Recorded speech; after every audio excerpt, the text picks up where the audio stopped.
Hi guys, how's it? Hoik Mora, because it is about 9 a.m. here in North Texas. So yeah, just got done finished with the game, post-game footage being shown on the television right now. Final score 63-21, Springboks come away with the big win, an offensive explosion on the day for the green and gold. Let's go ahead and go through this game, kind of talk about some of the notes and whatnot and some things that I saw. And we'll kind of do some opinions, man of the match, etc., at the end of this. So, third minute into the game, I have a lag in my feed. I had to go back and watch it. Kurt Lee Arendse with a try, 3 minutes into the game. Beautiful piece of work out wide. Unfortunately, Cheslin Kolbe does miss, but it is at quite of an extreme angle, so I'm not all that upset. And it's 5-0, 3 minutes into this game. 4 minutes later, Esterhuizen gets a penalty for crawling out of the tackle, kind of a bit of issue there, and Tomaso Allen elects to kick, and it is a 5-3, still South African lead at this point, 7 minutes into the game. 2 minutes later, Nicotera gets a penalty for off-the-ball tackle on the Italians. Kolbe kicks the penalty. He does actually nail it. It becomes an 8-3 scoreline, 9 minutes into this game, so already an offensive explosion early into this game. 11 minutes, 2 minutes later, a beautiful piece of running from the Italian fullback Capuzzo, who, man, it was a restart off the left side. They were talking about him in the pregame a lot, and I get it. That dude is solid. Oh yeah, there we go. We got Cheslin. He traded out his jersey with Capuzzo. I don't blame him. That guy is solid. Very, very fast, very quick on the ball. He is the future of Italian rugby, and your future's looking bright, guys. But it becomes at that point a 10-8 score. Allen does kick and converts, so it becomes 10-8 with the Italians taking the lead 11 minutes in. 16th minute, just total incidental note here. We go to kick to touch, and de Klerk fails to kick to touch. Got some issues there, guys. 4 minutes later, penalty on South Africa for not releasing deep into their end, and the Italians elect to kick, and Allen is 3-3 on the day. It becomes 13-8. The Italians are leading early, 20 minutes into this. Not looking good. 21st minute, offside penalty on Italy. We kick to touch. Mustard falls down in the ruck, and we get zilch from a 5-meter line out. 3 minutes later, another Italian penalty, and Kolbe elects to kick, and he does actually nail, and it becomes 13-11 at this point. 5 minutes later, Manambi try after multiple phases. It even goes to the TMO to make sure there was no double movement. Unlike last week, I guess. We'll leave it at that. Kolbe nails it's 18-13. He was from about 16 meters out on that one. So let me just go ahead and talk about some news and notes from the first half with that Italian side. They had us on our heels with their speed. And I think they knew that. They knew if they could keep the speed up, keep the momentum, that we were not going to be able to hold it, because they have a very young team. I think average age is like 25 on their team. And I do tip my hat, and I do commend them for really, really making a game out of this, because they didn't have to, and they did. They made a game out of this. This became a very interesting game early on, and I tip my hat. The Italians, they are moving in the right direction despite this score line. 44th minute, we get the second half start. We still haven't really doing any major changes or anything, and Franco Mostert gets an offside penalty, and Allen does elect to kick, and it's 18-16 at this point now. The restart. What a beautiful try. We kick the restart. Oh, wow. Sorry, guys. Some Italian player just asked his girlfriend to marry him on the pitch. That's beautiful. Cool. Cheslin Kolbe off the restart. Man, just runs and grabs it, man.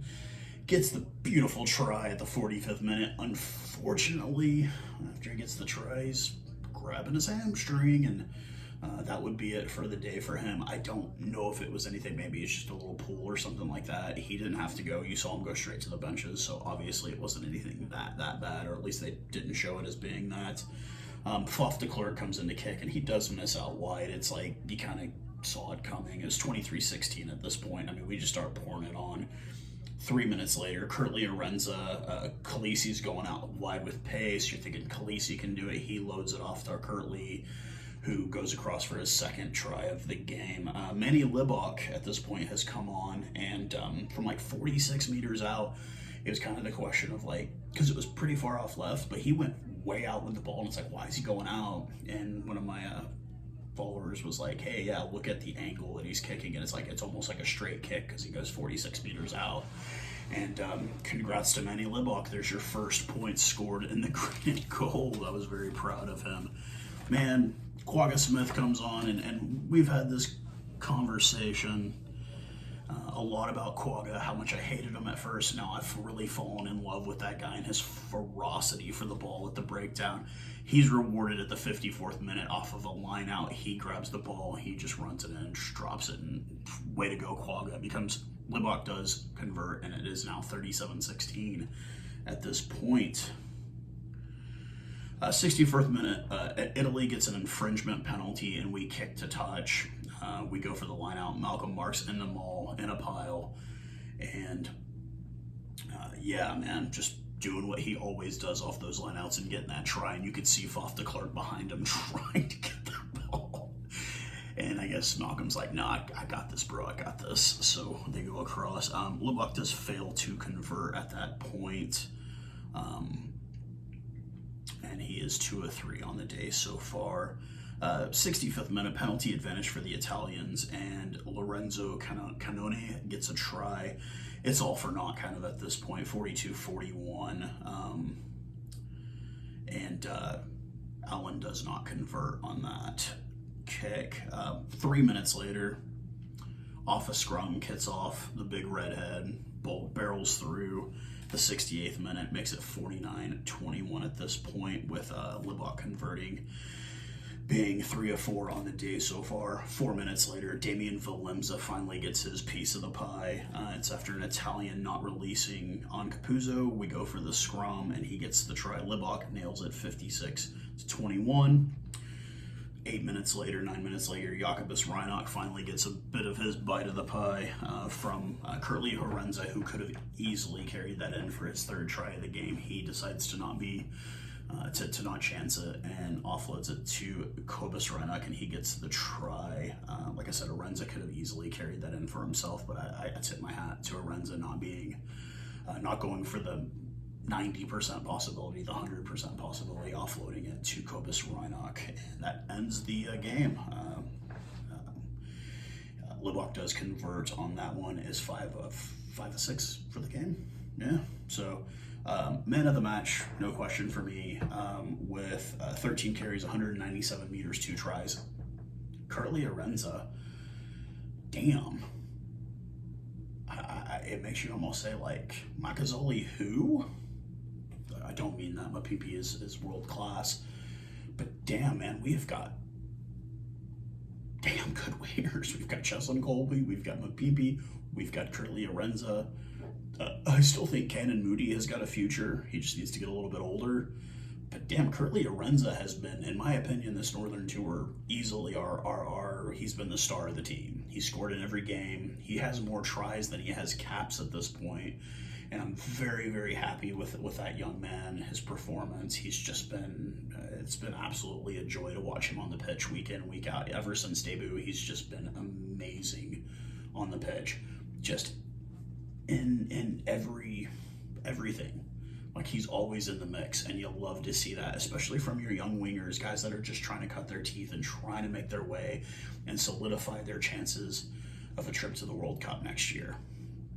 And he has definitely done that for me. I think he's been absolutely solid, and I'm just continue to enjoy watching that young man week in, week out. He's just so exciting to watch, and it's good to have those exciting young players to look at and be like, man, we've got a good future here.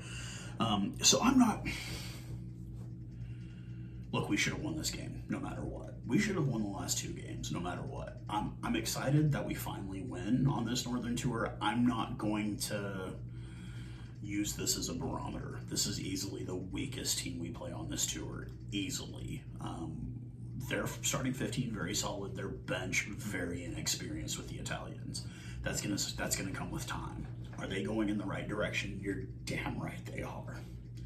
You're damn right they are. They are definitely moving, but I think this also shows you how much better we are than Australia. They beat Australia by a single point. We beat the brakes off of these guys. We should have won. We should be 3-0 on this tour right now, and instead we're 1-2. We've got one last game. It's going to be an interesting roster because apparently the Premiership players will not be available. That's why we got to see Esterhuizen playing this game, who was a little bit in the mix, but not really.